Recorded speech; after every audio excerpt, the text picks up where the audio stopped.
Hey everybody, it's Uncle Doug. I'm here at one of the ministry houses uh, with chicken.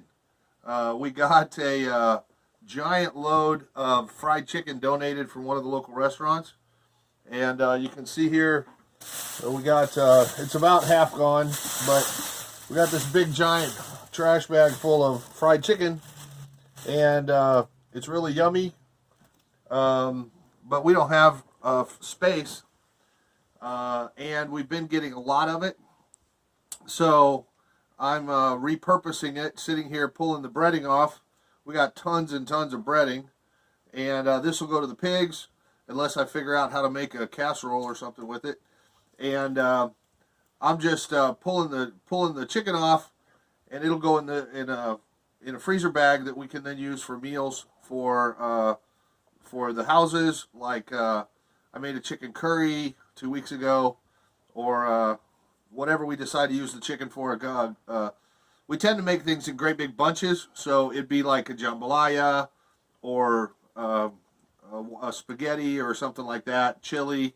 But I might make a chicken chili or something with this. I make everybody really likes my famous Uncle Doug's chili. I'll maybe give you the recipe for that one of these days. But anyway, this is just part of my day. We took a ride early this morning down to the UMKC, University of Missouri Kansas City Dental School, for somebody that needed a tooth removed, and it's a real inexpensive way to get kind of emergency help when somebody's in pain. And they do walk-ins where you can just go in and get a tooth extracted for $50 or something like that. There's probably some resource near you if you're hard up on money or don't have a dental plan where you work or whatever. And there's some free options as well, but the thing this morning was potentially complicated, so we went to the dental school. And then I'm back dealing with the chicken. There's not room to keep it in the fridge, so we're paring it down to what we can easily freeze and use for one of the meals later. And then I'm going out to the farm to butcher some pigs. We've got 3 little pigs that got loose, and we can't seem to get them caught and put back in the pen. So we're just going to send them to freezer camp. I'm going to shoot some video later with you on that. We're not going to get real complicated. The pigs are small, and so we're probably not even going to crack the ribs and deal with the insides. We're just going to pull the skin down, cut the quarters off, the loin down the back, and if there's any cheek meat, and then pitch the rest or compost the rest of the pigs. Then I don't even have to deal with the innards and guts and all of that kind of stuff, because the only meat inside the ribs is the ribs. I guess that's not inside the ribs. But these guys are, not very big, and there can't be much meat on the ribs that it's even worth bothering with. So anyway, we'll shoot some video of that here in a while. Titus is keeping me updated. He's out hunting them now and trying to bribe him up where close enough where he could shoot them. He's got one. There's 2 more to go that we know of. There may be something else loose. But anyway, it's just another day here at the ministry. And you got to talk to a man this morning. Oh, yeah. I waited at the dental school for several hours and got to practice my Spanish with Jose and his wife, who used to live in Guadalajara, but they've been here about 10 years. It was interesting. He was... Cartoon is not the right word. I guess stereotypical is a better word. Cartoon's not the right word.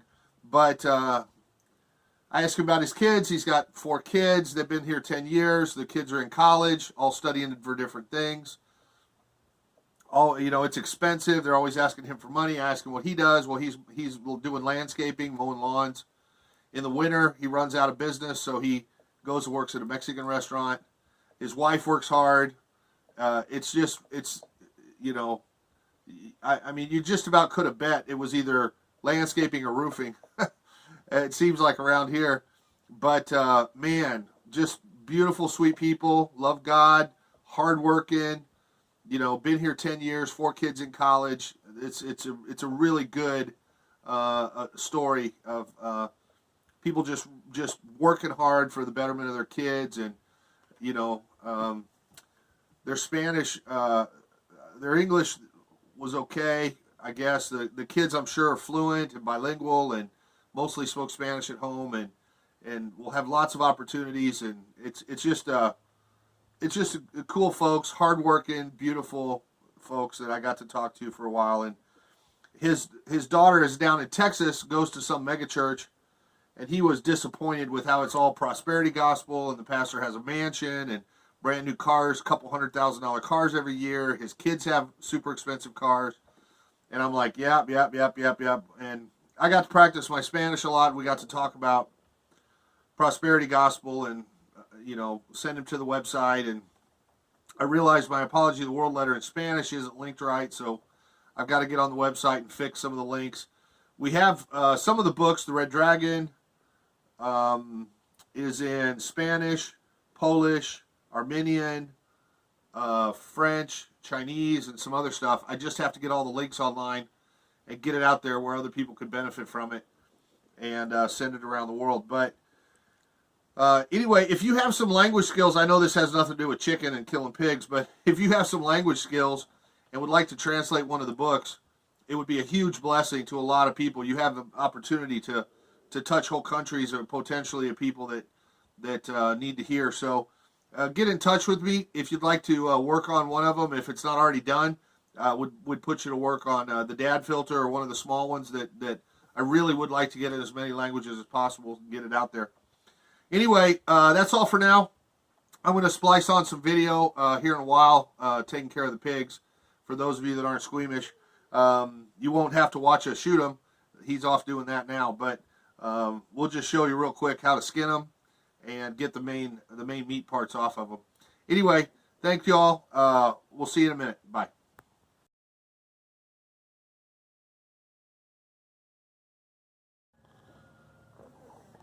Hey everybody, it's Uncle Doug again. I'm out here at the farm.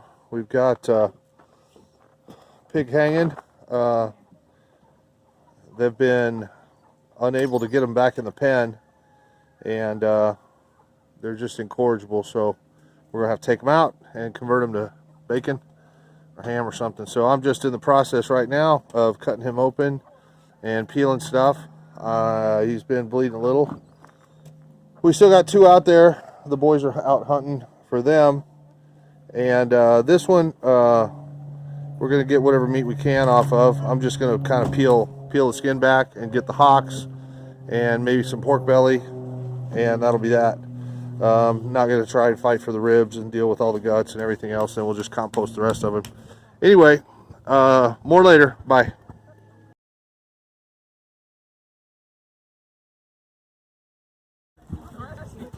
Hey everybody, it's Uncle Doug. We're setting up for a petting zoo here. We're at the Show Me Riders Kansas City big October pumpkin whatever event at Little Blue Valley Park. This is probably the largest petting zoo setup we've done for a long time, since the Renaissance Festival. We've got all of our cages together. There's dear sweet Cindy.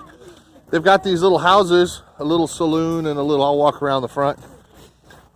We're waiting for the, I guess, city inspector that has to look at the animals. But they've got these little houses they use every year for this. And there's a little jail and a little saloon. And these are great ideas for us maybe to do for our petting zoo one of these days, because we got a lot of old barnwood laying around. And they're just on a pallet, so you can move them around and stuff. There's a livery stable, which probably should be in the petting zoo, but we didn't have enough fence. And anyway, we're getting unloaded. They're expecting maybe 1,000 people down here. There's other vendors and events and water and all kind of stuff set up around. And they even gave us feed for the kids to give the animals. So we brought baby lamb, and he's over there getting brushed, getting all the cockles out of him and burrs and stuff, and brought some ducks and other stuff too. So should be a beautiful day if it warms up a little bit and the sun comes out. Anyway, more later. Bye. Well, here we are. We're still back. It's been a couple hours into the event. We still got a couple hours to go. We're taking a break, having a hot dog and a drink, and everything's free down here. Free hot dogs, free soda, free drinks, from everything. But the ducks are a hit. one of the chickens keeps hopping out, so we put her away. But there's Big Josh helping out, and all the animals. The little lamb has been a hit, and the giant Welsh giant rabbit there Kyle's got on his lap. But it's been a great time. Lots of adults. A couple, I don't know how many hundreds of people have been through our petting zoo, much less the whole event. But they were expecting 1,000.